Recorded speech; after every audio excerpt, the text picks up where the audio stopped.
Shalom, selamat malam saudara-saudari terkasih. Bersama saya Silviana.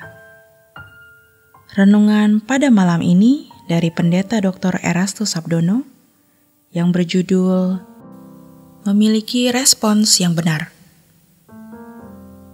Kita akan sangat menyesal apabila ketika meninggal dunia kita belum dilahirkan baru, belum mengalami perubahan kodrat, belum menjadi anak-anak Allah. Maka jangan heran ketika kita menjadi Kristen yang benar. Kita justru mengalami begitu banyak tantangan. Ibrani 12 mengatakan, Tuhan menghajar orang yang dikasihinya dan ia menyesah orang yang diakuinya sebagai anak. Kata menyesah dalam bahasa aslinya berarti memukul berulang-ulang. Orang tua sering menghajar anaknya, tetapi kalau anak belum berubah, ia akan dipukul lagi sampai berubah. Tidak ada pilihan. Selanjutnya dikatakan, jika kamu harus menanggung ganjaran, Allah memperlakukan kamu seperti anak, sebagai huios, anak yang sah, di mana anak yang tidak dihajar oleh ayahnya. Jadi, kalau kita sekarang menemui jalan-jalan berat dalam mengikut Tuhan, rasanya masalah tidak selesai-selesai, bahkan bertambah berat. Itu karena kita adalah anak yang dihajar. Kita sedang diproses seperti janin dalam kandungan. Diproses untuk bisa dilahirkan sebagai anak. Masalahnya, bagaimana respons kita? Ini yang penting. Jadi, agar kita memiliki gen dari Allah, kita harus memiliki respons yang benar dalam menanggapi pendidikan atau proses Tuhan. Bagaimana caranya? Dengan berkomitmen. Kita harus memiliki hati yang mengasihi Tuhan.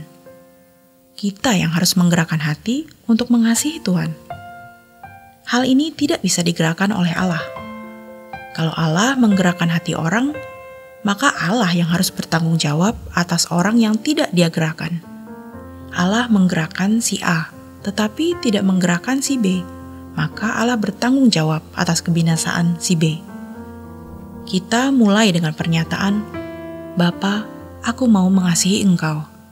Aku memilih mengasihi Engkau, Bapa. Walaupun kita masih punya banyak keinginan-keinginan, ikatan-ikatan dengan dunia. Karena selera kita ini sudah rusak oleh selera dunia. Keinginan daging juga masih belum pupus, masih ada. Tetapi kita harus mengambil keputusan untuk mengasihi Allah. Maka Allah akan menggarap kita. Di Roma 8 ayat 28. Maka mestinya kita takut, jangan sampai kita terlanjur terikat dengan percintaan dunia. Selera dan daging kita sudah terikat kuat sekali dengan dunia, sampai kita tidak sanggup lagi membagi hati untuk Tuhan. Ini tingkat menghujat Roh Kudus sebenarnya. Pastikan bahwa kita masih memiliki hati untuk mendengarkan firman, untuk mendapat jamahan dari Tuhan, memperoleh sesuatu dari Tuhan. Tetapi ini harus dikobarkan. Jangan berhenti mengobarkan hati yang mengasihi Allah. Ini tidak mudah, karena Allah tidak kelihatan. Roh Kudus yang akan berbicara kepada kita, bagaimana mengasihi Allah itu. Hal ini bisa dimulai dari hal sederhana yang bisa kita lakukan. Ikut kebaktian, mendengarkan khotbah, doa bersama, doa pagi maupun doa malam, maka kita akan memiliki hati mengasihi Tuhan yang semakin bertambah dan berkembang. Dan proses ini tidak bisa tidak harus kita alami. Kita harus meledakkan cinta kita dan Tuhan pasti menyambutnya dengan memberikan proses. Cinta kita akan membara tahap demi tahap. Dari cinta itu, maka kita menjadi haus dan lapar akan kebenaran. Haus dan lapar akan kebenaran maksudnya adalah mengingini menjadi orang baik menurut Tuhan. Sempurna seperti Bapa, serupa dengan Yesus. Orang yang haus dan lapar akan kebenaran itu pasti dipuaskan. Begitu firman Tuhan mengatakan. Dan Tuhan akan membuka pengertiannya untuk melihat standar yang baik, walaupun itu bertahap. Sehingga kita tidak pernah merasa puas bahwa kita sudah cukup baik, kita sudah sampai target. Karena Tuhan akan membuat kita melihat dan kita mengingini terus. Roma 8 ayat 28 mengatakan, Allah bekerja dalam segala hal mendatangkan kebaikan bagi mereka yang mengasihinya. Allah tidak akan melanggar tatanannya. Allah itu berintegritas. Jadi ketika kita mengasihi Allah, Allah menggarap kita. Allah akan mendidik kita, membuka pengertian kita untuk melihat apa yang baik menurut Tuhan. Karena standar orang percaya itu harus sempurna seperti Bapa, serupa dengan Yesus, juga memiliki pikiran dan perasaan Kristus. Hal ini konteksnya sudah pada kehendak Allah atau hukum Allah di dalam hidup kekristenan, yang standarnya adalah kesucian Bapa. Di sini ada proses.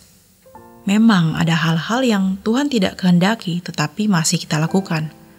Sebagaimana Paulus juga katakan bahwa di dalam anggota-anggota tubuhnya, ia melihat ada hasrat-hasrat yang tidak sesuai kehendak Allah.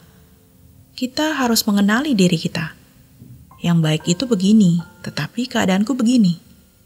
Masalahnya sering kita berkata, kali ini saja saya lakukan, yang lain juga berbuat begitu. Jika demikian, kita tidak pernah bisa berubah. Maka kita harus menangkal atau mematikan hasrat-hasrat yang salah dalam diri kita. Jangan diberi makan hasrat-hasrat tertentu yang kita punya. Sejatinya, Roh Kudus pasti akan menegur kita. Dengarkan Dia dan turuti. Demikian renungan pada malam hari ini. Selamat beristirahat, Tuhan Yesus memberkati.